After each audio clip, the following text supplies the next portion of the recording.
Shalom Bapak Ibu dan Saudara yang dikasihi Tuhan. Berjumpa kembali di channel YouTube Renungan Pagi GKJ Gamping. Mari kita siapkan hati kita sebelum kita mendengarkan sabda Tuhan. Mari kita berdoa. Bapa Surgawi, kami menyiapkan hati kami untuk mendengarkan firman Tuhan. Mari Engkau berbicara kepada kami dalam segala keterbatasan kami. Engkau mampukan kami untuk memahami kehendak-Mu dalam kehidupan kami. Dalam nama Tuhan Yesus kami berdoa. Amin. Bacaan kita dari Lukas 12 ayat 35 sampai 38. Demikian firman Tuhan. Hendaklah pinggangmu tetap berikat dan pelitamu tetap menyala. Dan hendaklah kamu sama seperti orang-orang yang menanti-nantikan tuannya, yang pulang dari perkawinan, supaya jika ia datang dan mengetok pintu, segera dibuka pintu baginya. Berbahagialah hamba-hamba yang didapati tuannya berjaga-jaga ketika ia datang. Aku berkata kepadamu, sesungguhnya ia akan mengikat pinggangnya dan mempersilahkan mereka duduk makan, dan ia akan datang melayani mereka. Dan apabila ia datang pada tengah malam atau pada dini hari dan mendapati mereka berlaku demikian, maka berbahagialah mereka. Berjaga dan berdoa.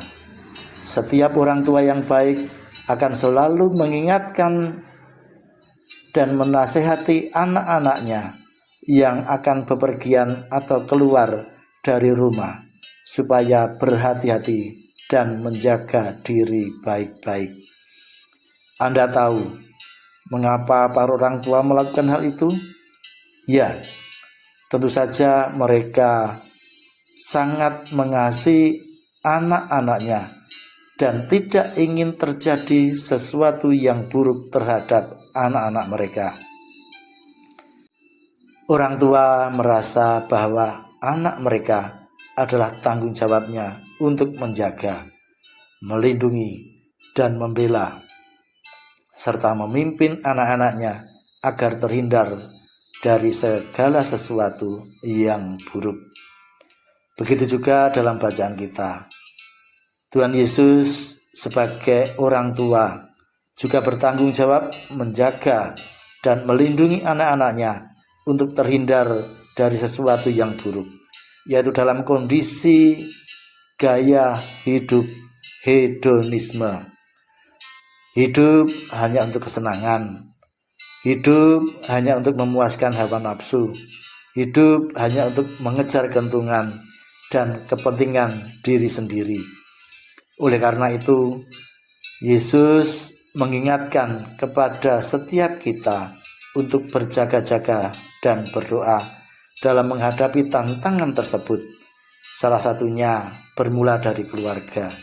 Sebagai anggota keluarga punya tugas dan tanggung jawab untuk saling menjaga, melindungi, dan mengajar supaya anggota keluarga tidak jatuh dalam gaya hidup yang tidak berkenan kepada Tuhan. Tidak hanya menjaga, tetapi saling mendoakan. Buatlah keluarga menjadi rumah doa yang saling menguatkan. Ingat, hidup ini hanya sementara. Pakailah hidup kita dengan bijaksana. Tetaplah berjaga-jaga dan setia dalam doa. Tuhan Yesus memberkati. Amin.